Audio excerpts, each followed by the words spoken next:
नाजरीन, तलबा व तालिबात, मौलाना आज़ाद नेशनल उर्दू यूनिवर्सिटी की जानिब से इस तालीमी नशस्त के प्रोग्राम में आप सबका खैर मकदम करता हूँ। मैं doctor Kasimullah, assistant professor chemistry department, school of sciences की जानिब से आज हम एडिशन रिएक्शन यानी इजाफ़ी तामुलात के बारे में जानकारी लेंगे। एडिशन रिएक्शन किसे कहते हैं? पहला सवाल ये है कि जब दो या दो से ज़्यादा रिएक्टेंट यानी आपस में मिलकर के एक प्रोडक्ट बनाए और कोई भी एक्स्ट्रा चीज़ यानी फालतू चीज़ यानी एज ए बाई प्रोडक्ट हासिल नहीं होना चाहिए, ऐसी तामुलात को एडिशन रिएक्शन यानी इजाफ़ी तामुलात कहते हैं। तो अब सवाल ये है कि इजाफ़ी तामुलात गैर नामियाती मुरक्कबात भी मुमकिन हैं और नामियाती मुरक्कबात भी मुमकिन हैं, लेकिन आज ये देखना है कि नामियाती मुरक्कबात में एडिशन रिएक्शन के लिए क्या शर्त हैं और गैर नामियाती मुरक्कबात में क्या इसमें फ़र्क है या एक से ही चीज़ देखने को मिलती है। अगर हम इन दो रिएक्शन को देखें, C+O2 बराबर CO2, 2H2 + O2 बराबर 2H2O, ये भी इजाफ़ी तामुलात की मिसालें हैं। क्या है कि दो चीज़ मिलकर के एक प्रोडक्ट हासिल हो रहा है, लेकिन अगर हम नामियाती मुरक्कबात की मिसाल देखें तो आइए देखते हैं कि इसमें और उसमें क्या फ़र्क है। CH2 double bond CH2 + H2 बराबर CH3 सिंगल बॉन्ड CH3। ये आपने नामियाती मुरक्कबात की मिसाल देखी। इसमें और गैर नामियाती मुरक्कबात में क्या फ़र्क है कि किसी भी नामियाती मुरक्कब में एडिशन रिएक्शन के लिए सबसे इम्पोर्टेंट शर्त यह है कि डबल बॉन्ड कम से कम एक रिएक्टेंट में होना चाहिए, जबकि गैर नामियाती मुरक्कबात में ऐसी कोई शर्त नहीं बताई गई है। तो नाजरीन, सवाल ये है कि एडिशन रिएक्शन का क्या मतलब है। एडिशन रिएक्शन का मतलब आपको बताया गया है कि जब दो रिएक्टेंट आपस में मिलकर के एक प्रोडक्ट दें और कोई भी उसमें फालतू चीज़ यानी कि एक्स्ट्रा चीज़ एज ए बाय प्रोडक्ट निकलती हुई नज़र नहीं आए, तो ऐसी सभी तामुलात को हम एडिशन रिएक्शन कहते हैं। लेकिन नामियाती मुरक्कबात में एडिशन रिएक्शन उन्हीं मुरक्कबात में मुमकिन है जिनके पास डबल या ट्रिपल बॉन्ड पाए जाए। डबल बॉन्ड और ट्रिपल बॉन्ड का मतलब यानी एल्कीन और एल्काइन, जिनको गैर शेयरशुदा हाइड्रोकार्बन भी कहते हैं। तो आइए देखते हैं एल्कीन और एल्काइन किस तरह से एडिशन रिएक्शन करेंगे। पहली मिसाल है CH2 double bond CH2 + H2, CH triple bond CH + H2 in presence of nickel. Addition reaction को सीखने के लिए हमने दो मिसालें दी। एक मिसाल एल्कीन की दी है, एक मिसाल एल्काइन की दी है, और जो शर्त आपको बताई है वो शर्त आपको यहाँ पर नज़र आ रही है कि दोनों रिएक्टेंट में से किसी एक के पास डबल या ट्रिपल बॉन्ड होना चाहिए। बहुत ही आसान एग्जाम्पल, हम एल्कीन और एल्काइंस में हाइड्रोजन जोड़ना चाह रहे हैं। किसकी मौजूदगी में? निकिल, जो कि एक कैटलिस्ट का काम करता है। तो आइए देखें कि इजाफ़ी तामुलात में जो शर्त डबल या ट्रिपल बॉन्ड की बताई गई है उसका क्या रोल है। जैसा कि आप जानते हैं कि डबल बॉन्ड हमेशा एक सिग्मा बॉन्ड और एक पाई बॉन्ड से बना होता है, और ये भी जानते हैं कि पाई बॉन्ड हमेशा कमज़ोर होता है सिग्मा बॉन्ड के मुकाबले। तो जब भी एडिशन रिएक्शन किसी भी एल्कीन में होगी तो एक पाई बॉन्ड टूटेगा और उसके बदले में दो नए सिग्मा बॉन्ड पैदा होंगे। देखते हैं नाजरीन किस तरह से ये एडिशन होगा। पहली रिएक्शन को अगर आप देखें तो हमने बहुत ही आसान तरीके से इस एल्कीन को लिखा, यानी C डबल बॉन्ड C। जिन जिन कार्बन से डबल बॉन्ड जुड़ा हुआ है उनके साथ दो हाइड्रोजन जो लगी हुई थी उनको हमने बिल्कुल ओपन करके लिख दिया, जिससे कार्बन के चारों बॉन्ड आपको नज़र आ जाए। अब जैसे ही हाइड्रोजन इस पर हमला करेगा तो एक पाई बॉन्ड टूटेगा और उस पाई बॉन्ड के बदले में दो नए सिग्मा बॉन्ड पैदा होंगे। C single bond C H H H H। ये तो पुराने बॉन्ड आपको नज़र आ रहे हैं कार्बन से जुड़े हुए। अब जैसे ही हाइड्रोजन ने हमला किया तो एक पाई बॉन्ड टूटा। इसके टूटने के बाद जो दो नए सिग्मा बॉन्ड पैदा होंगे उसको हम डार्क लाइन से दिखा रहे हैं। किसी भी एल्कीन में हाइड्रोजन जोड़ने के बाद एक एल्केन हासिल होता है। इसी तरह से अगर हम दूसरी मिसाल एल्काइन की लें, C triple bond C single bond H single bond H plus H single bond H। इस एसिटिलीन को हमने ओपन करके लिख दिया। कार्बन के 4 बॉन्ड बिल्कुल नज़र आ रहे हैं, जितने भी इसमें 2 कार्बन नज़र आए हैं उसके चारों बॉन्ड क्लियर नज़र आ रहे हैं। अब इसके अंदर सबसे इम्पोर्टेंट बात यह है कि ट्रिपल बॉन्ड हमेशा एक सिग्मा बॉन्ड और 2 पाई बॉन्ड से बनता है, इसीलिए इसमें जो एडिशन रिएक्शन होगी 2 बार होगी। पहले एक पाई बॉन्ड टूटने के बेस पर होगी, फिर दोबारा से फिर दूसरा पाई बॉन्ड टूटेगा, तब जाकर के आपको फाइनल प्रोडक्ट हासिल होगा। पहला पाई बॉन्ड टूटने के बाद हमेशा एल्कीन हासिल होगा, यानी डबल बॉन्ड वाला। और अब भी वही बात याद रखनी है कि 2 नए सिग्मा बॉन्ड पैदा हो रहे हैं जिसको हमने डार्क लाइन से जाहिर किया है। अभी भी इसमें पाई बॉन्ड मौजूद है तो फिर से इसमें एडिशन रिएक्शन मुमकिन है।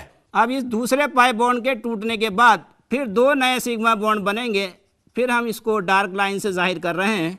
अब आप देखिए कि एल्कीन में एक पाई बॉन्ड टूटने के बाद 2 नए सिग्मा बॉन्ड पैदा हुए थे, और एल्काइन में 2 पाई बॉन्ड है तो इसके बदले में पहला पाई बॉन्ड टूटा तो 2 नए सिग्मा बॉन्ड पैदा हुए, फिर दूसरा पाई बॉन्ड बोला तो फिर 2 नए और सिग्मा बॉन्ड पैदा हुए। इस तरह से 2 पाई बॉन्ड टूटने के बाद टोटल कितने नए सिग्मा बॉन्ड पैदा हुए? 4। और क्या हासिल हुआ? पहले रिएक्शन की तरह से अब भी हमें एल्केन हासिल हुआ, यानी 2 कार्बन का एल्केन हासिल हुआ जिसको हम ईथेन के नाम से जानते हैं।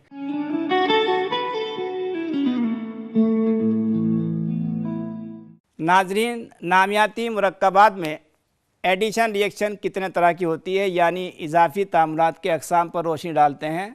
तो नामियाती मुरक्कबात में एडिशन रिएक्शन 3 तरह की बताई गई हैं। Number 1 electrophilic addition reaction, number 2 nucleophilic addition reaction, number 3 free radical addition reaction.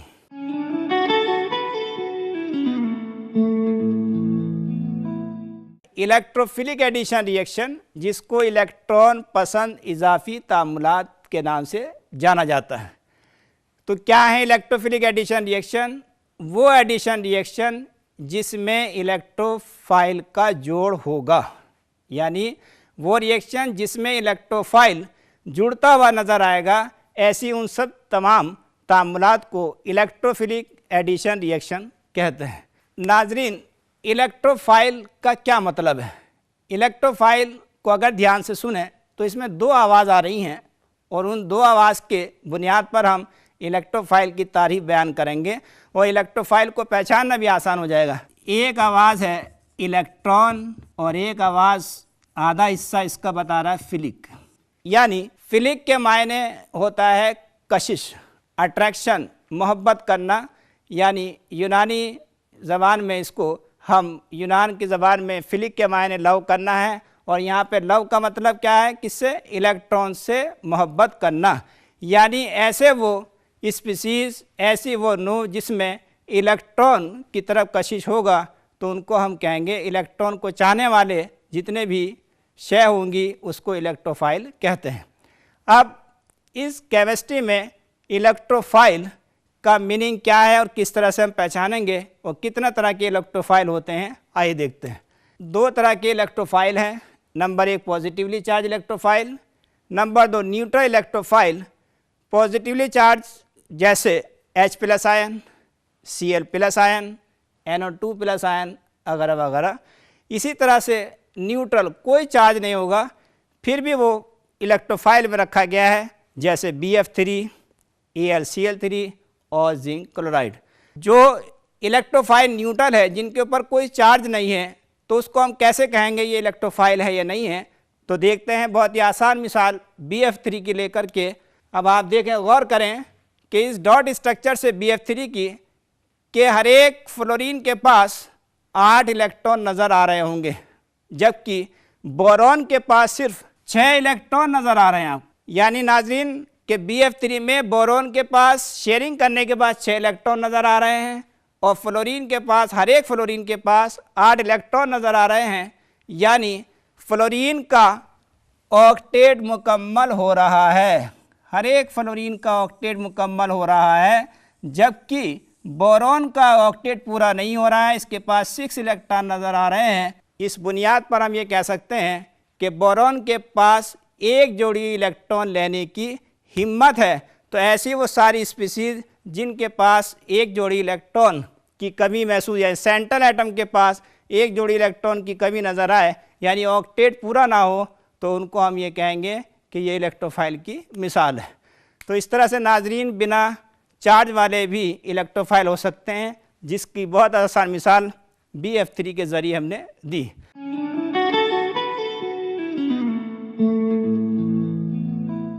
तो नाजरीन इलेक्ट्रोफिलिक एडिशन रिएक्शन एल्कीन और एल्काइन में मुमकिन है। सबसे पहली शर्त यह है, तो कोई भी अगर आपसे कहे कि इलेक्ट्रोफिलिक एडिशन रिएक्शन कहाँ पर मुमकिन है, एल्कीन और एल्काइन में इलेक्ट्रोफिलिक एडिशन रिएक्शन मुमकिन है कि जब इलेक्ट्रोफाइल एल्कीन और एल्काइन में जुड़ता हुआ नज़र आए तो उसको हम इलेक्ट्रोफिलिक एडिशन रिएक्शन कहेंगे।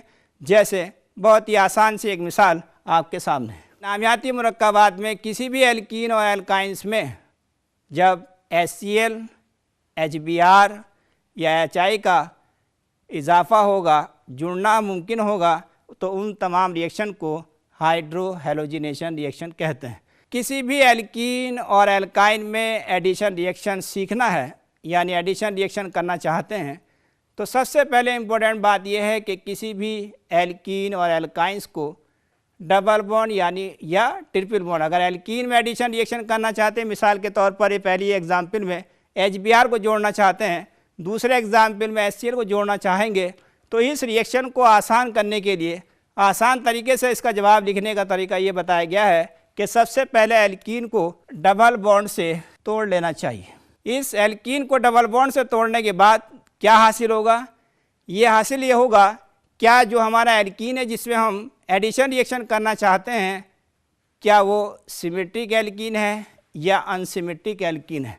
अगर किसी भी एल्कीन को डबल बॉन्ड से अगर तोड़ें और दोनों हिस्से बराबर नज़र आएँ, दाएं बाएं जानिब दोनों हिस्से एक से नज़र आएँ, तो ऐसे एल्कीन को सिमेट्रिक एल्कीन कहते हैं। ये सिमेट्रिक एल्कीन है, क्यों है? क्योंकि डबल बॉन्ड से जब हमने इसको तोड़ करके देखा तो दोनों जानिब, दाएं जानिब भी बाएं जानिब भी CH2 नज़र आ रहा है। तो ऐसा एल्कीन जिसको डबल बॉन्ड से तोड़ने पर दाएं बाएं जानिब दोनों हिस्से एक से नज़र आएँ, ऐसे एल्कीन को सिमेट्रिक एल्कीन कहा जाता है। नाजरीन अगर दूसरे एग्जाम्पल को देखें, डबल बॉन्ड से अब भी हम तोड़ रहे हैं इस एल्कीन को, लेकिन तोड़ने के बाद दाएं जानिब देखें तो CH2 नज़र आ रहा है, बाएं जानिब देखें तो CH3CH नज़र आ रहा है। इसका मतलब क्या हुआ कि ये एल्कीन अनसिमेट्रिक एल्कीन कहलाता है। एक हमारे पास सिमेट्रिक एल्कीन की मिसाल है, एक हमारे पास अनसिमेट्रिक एल्कीन की मिसाल है। अब बात करते हैं दूसरे रिएक्टेंट की। एक जगह HBr लिया हमने, एक जगह HCl लिया है। अब HBr के बीच में जो बॉन्ड नज़र आ रहा है उसको अगर तोड़ें और H और Br के बीच में से तोड़ें तो अब भी आपको दो अलग अलग हिस्से नज़र आ रहे हैं। एक साइड में H नज़र आ रहा है, एक तरफ Br नज़र आ रहा है। इसका मतलब क्या हुआ कि ये भी अनसिमेट्रिक रिएक्टेंट की पहचान है। इसी तरह से HCl पर गौर कीजिए कि H और Cl के बीच में अगर हम बॉन्ड तोड़ करके देखें, दाईं तरफ जो है Cl जा रहा है, एक तरफ H आ रहा है, ये भी अनसिमेट्रिक रिएक्टेंट की पहचान है। नाज़रीन इन दोनों मिसाल को अगर देखें कि दोनों रिएक्शन में एक रिएक्टेंट सिमेट्रिक की फॉर्म में है यानी एल्कीन, और दूसरे रिएक्शन में अनसिमेट्रिक एल्कीन है। दूसरे रिएक्टेंट पर गौर करें तो दोनों अनसिमेट्रिक हैं। तो अब ये देखना है कि क्या दोनों में रिएक्शन करने का तरीका एक सा है या अलग अलग है। तो ये बताया गया है कि अगर एल्कीन और उसमें जुड़ने वाला दूसरा रिएक्टेंट अगर उनमें से एक सिमेट्रिक हो जाए तो इजाफी रिएक्शन करने में कोई दिक्कत नहीं आएगी। बहुत ही आसानी से इजाफी प्रोडक्ट बना सकते हैं, बहुत ही आसान तरीके से। जैसे कि हमने शुरू में ही एडिशन रिएक्शन की मिसाल दी थी, उसी तरह से पाई बॉन्ड पर गौर करेंगे कि ये कितने पाई बॉन्ड हैं। तो इस एल्कीन में एक सिग्मा और एक पाई बॉन्ड नज़र आ रहा है, जिससे ये डबल बॉन्ड टूट करके किस में बदल जाएगा? सिंगल बॉन्ड में। लेकिन सिग्मा बॉन्ड अपनी जगह पर मौजूद रहेगा, पाई बॉन्ड टूट गया। अब इस पाई बॉन्ड के टूटने से हमें क्या मिलना है? दो नए सिग्मा बॉन्ड बनाना है। एक नया सिग्मा बॉन्ड H के साथ बनाएगा, एक नया सिग्मा बॉन्ड Br के साथ बनाएगा। इस तरह से इस रिएक्शन को करने के बाद दोनों शर्तें पूरी आपको नज़र आई। नंबर 1 डबल बॉन्ड भी नज़र आया एक से कम एक रिएक्टेंट में, और जो प्रोडक्ट बना उसके साथ कोई भी एक्स्ट्रा चीज़ बनती हुई नज़र नहीं आ रही, कोई भी फालतू चीज़ बनती हुई नज़र नहीं आ रही है। इस बुनियाद पर हम कहेंगे कि ये एडिशन रिएक्शन की मिसाल है। दूसरी मिसाल को अगर आप देखें तो यहाँ पहली और दूसरी रिएक्शन में पहला बुनियादी फ़र्क देखिए क्या है। वो सामने आपके लिखा हुआ है कि पहले रिएक्शन में एल्कीन सिमेट्रिक हालत में है और जुड़ने वाला अनसिमेट्रिक हालत में है, जबकि दूसरी रिएक्शन में एल्कीन भी और जुड़ने वाला भी रिएक्टेंट जो है दोनों अनसिमेट्रिक हालत में है। तो अब क्या सवाल उठता है? सवाल ये है, क्या ये पहले जैसे ही रिएक्शन करेगा या कुछ फ़र्क आएगा या बदलाव आएगा? तो इसके लिए बताया गया है कि जब किसी भी एल्कीन में हम जो भी रिएक्टेंट जोड़ना चाह रहे हैं, अगर दोनों का मिजाज, दोनों की हालत एक सी है, एक सी मीन्स अनसिमेट्रिक हैं, तो हमें मार्कोनिकॉफ साइंटिस्ट को याद करना पड़ेगा, क्योंकि उसने बताया कि जब किसी भी एल्कीन में दोनों रिएक्टेंट, एल्कीन भी और जुड़ने वाला रिएक्टेंट भी अनसिमेट्रिक में हालत में हो, तो मार्कोनिकॉफ की बात को याद करेंगे, जिसने उसने अपने नाम से एक कुलिया दिया जिसको मार्कोनिकॉफ कुलिया के नाम से जाना जाता है। मार्कोनिकॉफ कुलिया के मुताबिक जुड़ने वाले रिएक्टेंट का निगेटिव पार्ट किसी अनसिमेट्रिक एल्कीन के उस कार्बन से जुड़ता है जिसके पास कम से कम हाइड्रोजन जौहर मुंसलिक हो, कि the negative part of the adding reagent goes to that carbon atom of unsymmetric alkene having lesser number of hydrogen atom. इस मार्कोनिकॉफ कुलिया को लिखने के बाद, इस मार्कोनिकॉफ कुलिया को जानने के बाद, अब इसको इजाफी रिएक्शन में यानी किसी भी एल्कीन में किस तरह से इसको इस्तेमाल करेंगे, आइए गौर करते हैं। ये रिएक्शन लिखी हमने और एल्कीन की रिएक्शन एक HX को इस्तेमाल करें, बहुत ही जनरल बात कर रहे हैं, यानी HBr और HCl से ताल्लुक़ नहीं है। इसके अलावा कुछ भी आ जाए उसको भी हम मार्कोनिकॉफ के लिए इस्तेमाल किया जा सकता है। तो पहला क्वेश्चन ये है कि मार्कोनिकॉफ कुलिया का इस्तेमाल कब होगा। जैसे कि इससे पहले भी हमने बताया था कि मार्कोनिकॉफ कुलिया को कब ध्यान में रखेंगे। सबसे पहले देखना है क्या एल्कीन और उसमें जुड़ने वाला दोनों रिएक्टेंट अनसिमेट्रिक हालत में है या नहीं है। तो नाज़रीन, अगर हम पहले ये गौर करें, इस एल्कीन को डबल बॉन्ड से तोड़ करके देखें और इस HX को H और X के बीच में तोड़ करके देखें, तो नाज़रीन सबसे पहले हमने एल्कीन को तोड़ करके देखा डबल बॉन्ड से, तो दो हिस्से अलग अलग, यानी दाएं जानिब CH2 आ रहा है और बाएं जानिब RCH आ रहा है। इसी तरह से HX को तोड़ करके देखा तो दाएं जानिब X जा रहा है, बाएं जानिब H। तो इससे जाहिर हुआ कि ये दोनों रिएक्टेंट जो हिस्सा ले रहे रिएक्शन में, दोनों के हालात क्या हैं? अनसिमेट्रिक हैं। इसका मतलब ये है ये मार्कोनिकॉफ की कुलिया को जो है फॉलो करेंगे। उस कुलिया के मुताबिक आप देखेंगे रिएक्शन क्या होगी और क्या हमें प्रोडक्ट हासिल होगा। H और X के बीच में से बॉन्ड तोड़ने के बाद आप देखिए कि X पर निगेटिव चार्ज आया और H पर पॉजिटिव चार्ज। क्यों? इसकी भी वजह है कि जो हमारे शेयर्ड इलेक्ट्रॉन हैं H और X के बीच में, तो जब इन दोनों के बीच झगड़ा होगा तो X वाला स्ट्रॉन्ग है, यानी मोर इलेक्ट्रोनिगेटिव है H के मुकाबले, तो ये दोनों इलेक्ट्रॉन अपनी तरफ लेके भाग जाएगा और H खाली हाथ रह जाएगा, जिसकी वजह से उस पर पॉजिटिव चार्ज आएगा और X पर निगेटिव चार्ज आएगा। तो मार्कोनिकॉफ कुलिया के मुताबिक अब हम इस निगेटिव चार्ज को, यानी जिस पर X पर निगेटिव चार्ज लगा है, उसको देखिए कहाँ जोड़ेंगे। तो मार्कोनिकॉफ के मुताबिक हमेशा ये निगेटिव पार्ट उस कार्बन से जाएगा किसी भी अनसिमेट्रिक एल्कीन के जिसके पास कम से कम हाइड्रोजन जुड़ा है। मार्कोनिकॉफ कुलिया के मुताबिक X माइनस इस बीच वाले कार्बन यानी CH पे जुड़ेगा और पॉजिटिव पार्ट यानी H प्लस आयन किस पर जाएगा? CH2 के पास। अब भी पाई बॉन्ड ही टूटेगा, चाहे मार्कोनिकॉफ कुलिया का इस्तेमाल करें या ना करें। एक पाई बॉन्ड टूटने पर दो नए सिग्मा बॉन्ड अब भी पैदा होंगे। अब ये आपका एडिशन प्रोडक्ट बना और कोई भी फालतू चीज़ बनती हुई नज़र नहीं आ रही है। तो इस बुनियाद पर हम कह सकते हैं कि ये भी एक एडिशन रिएक्शन की मिसाल है। इस मखसूस एग्जाम्पल को देखिए। अब R की जगह हमने CH3 ले लिया और X की जगह Br ले लिया। आप Cl भी ले सकते हैं, I भी ले सकते हैं और चाहें तो OH भी लिख सकते हैं, लेकिन मार्कोनिकॉफ की शर्त पूरी होनी चाहिए। मार्कोनिकॉफ की शर्त क्या है कि रिएक्टेंट जिसमें डबल बॉन्ड नज़र आ रहा है वो भी अनसिमेट्रिक हालत में है, जिसको जोड़ा जा रहा है दूसरा रिएक्टेंट वो भी अनसिमेट्रिक हालत में हो, तो हम मार्कोनिकॉफ को इस्तेमाल करेंगे। इस कुलिया के मुताबिक Br माइनस इस बीच वाले कार्बन के पास जाएगा और H प्लस इस किनारे वाले कार्बन के पास जाएगा। इस तरह से ये हमारा प्रोडक्ट हासिल हुआ।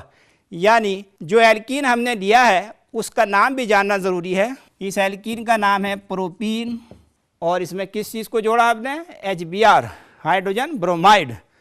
प्रोडक्ट क्या हासिल हुआ उसका भी नाम जानेंगे। इसका नाम है सेकेंडरी प्रोपाइल ब्रोमाइड। इस तरह से आपने देखा इस मखसूस एग्जाम्पल से भी कि मार्कोनिकॉफ कुलिया फॉलो हो रहा है, यानी निगेटिव पार्ट उस कार्बन के पास जा रहा है जिसके पास कम से कम हाइड्रोजन है और पॉजिटिव पार्ट उसके पास जा रहा है जिसके पास क्या है, ज़्यादा हाइड्रोजन है। इसके मुखालिफ एक और कुलिया आया जिसको हम कहते हैं एंटी मार्कोनिकॉफ कुलिया। सवाल ये है कि मार्कोनिकॉफ और एंटी मार्कोनिकॉफ का क्या फ़र्क है, तो इसका जवाब ये मिलता है कि जिस तरह से मार्कोनिकॉफ में दोनों रिएक्टेंट का होना अनसिमेट्रिक होना कंपलसरी था, यानी अनसिमेट्रिक एल्कीन होना चाहिए, उसमें जुड़ने वाला रिएक्टेंट भी अनसिमेट्रिक हालत में होना चाहिए, उसी तरह से एंटी मार्कोनिकॉफ में भी यही शर्त है।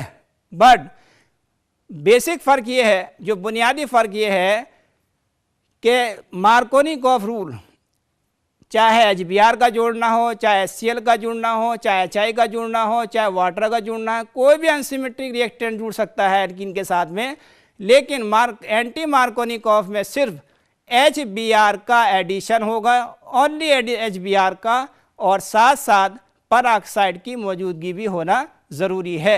ये दो शर्त इम्पोर्टेंट है। इसकी शर्त बताएगी एंटी मार्कोनिकॉफ की, HBr का ही एडिशन मुमकिन है नंबर एक, और दूसरा साथ साथ पर ऑक्साइड की मौजूदगी, और पर ऑक्साइड भी जो ख़ास करके रिपोर्ट किया गया है वो है बेंजोइल पर ऑक्साइड। इस रिएक्शन को अगर गौर से देखें, अभी फ़िलहाल तो अगर इसको देखें तो रिएक्टेंट दोनों के दोनों अनसिमेट्रिक हालत में हैं, तो इसको देख कर कहते तो ऐसा लगता है कि भाई मार्कोनिकॉफ रूल इस्तेमाल होगा। बेशक मार्कोनिकॉफ रूल इस्तेमाल होगा, लेकिन हम सीखना क्या चाह रहे हैं, एंटी मार्कोनिकॉफ रूल। तो एंटी मार्कोनिकॉफ की एक शर्त तो इसमें नज़र आ रही है, यानी HBr का जुड़ना, दूसरी शर्त अभी इसमें गायब है, उसको पूरा अगर कर दें तो एंटी मार्कोनिकॉफ की शर्त पूरी हो जाएगी, यानी पर ऑक्साइड की मौजूदगी ज़रूरी है। जैसे पर ऑक्साइड लिख करके आ जाए और HBr साथ में आ जाए, कोई अनसिमेट्रिक एल्कीन साथ में आ जाए, तो इसका मतलब ये है कि अब हमें एडिशन रिएक्शन करते वक्त एंटी मार्कोनिकॉफ को जहन में रखना पड़ेगा। एंटी मार्कोनिकॉफ के मुताबिक, जैसे कि आवाज़ आ रही एंटी, एंटी मीन्स मुखालिफ, किसका, मार्कोनिकॉफ का। तो यानी मार्कोनिकॉफ ने क्या कहा था कि निगेटिव पार्ट जुड़ने वाले रिएक्टेंट का निगेटिव पार्ट हमेशा उस कार्बन पर जाएगा जिसके पास कम से कम हाइड्रोजन होंगे, लेकिन जब एंटी बात होगी, मुखालफत की बात होगी, तो इसका उल्टा पढ़ेंगे कि निगेटिव पार्ट हमेशा उस कार्बन के पास जाएगा जिसके पास ज़्यादा से ज़्यादा हाइड्रोजन जोहर होंगे। उसके मुताबिक RCH2 सिंगल बॉन्ड CH2Br हासिल होगा। अब इसी एग्जाम्पल को अगर हम एक मखसूस एग्जाम्पल रिएक्शन से अगर समझाना चाहें तो और आप बात समझ में आएगी और आसान हो जाएगा। जैसे अगर हम इस R की जगह CH3 लें, CH double bond CH2 plus HBr in presence of benzoyl peroxide, तो आपको जवाब मिलेगा CH3 single bond CH2 single bond CH2 single bond Br। तो एल्कीन कौन सा लिया आपने, CH3 single bond CH double bond CH2, और क्या जोड़ना चाह रहे हैं, HBr, किसकी मौजूदगी में, बेंजोइल परऑक्साइड की मौजूदगी में। क्या हासिल हुआ, CH3 single bond CH2 single bond CH2 single bond Br, जिसको हम नॉर्मल प्रोपाइल ब्रोमाइड कहते हैं। तो नाजरीन, इस तरह से इजाफी रिएक्शन करते वक्त ये कुलिया भी ध्यान में रखना पड़ेगा, जिसको मार्कोनिकॉफ कुलिया कह रहे हैं और एंटी मार्कोनिकॉफ कुलिया कह रहे हैं। इस तरह से इलेक्ट्रोफिलिक एडिशन की बात यहीं पर ख़त्म करते हैं। नाजरीन, इस तरह से आज हमने इस सबक में एडिशन रिएक्शन क्या है ये जाना, उसके बाद एडिशन रिएक्शन कितने तरह की होती है ये जाना, यानी एडिशन रिएक्शन 3 तरह की बताई गई हैं। Electrophilic addition reaction, number 2 nucleophilic addition reaction, number 3 free radical addition reaction. उसके बाद हमने इलेक्ट्रोफिलिक एडिशन रिएक्शन को भी समझाया, जिसमें मार्कोनिकॉफ और एंटी मार्कोनिकॉफ कुलिया के बारे में जाना। उसके बाद ये बताया कि एंटी मार्कोनिकॉफ रूल कब इस्तेमाल होगा, मार्कोनिकॉफ रूल कब इस्तेमाल होगा, और इसके बाद हम तफसील से और इस सबक को आगे बढ़ाएंगे अगली क्लास में। तब तक के लिए इजाज़त।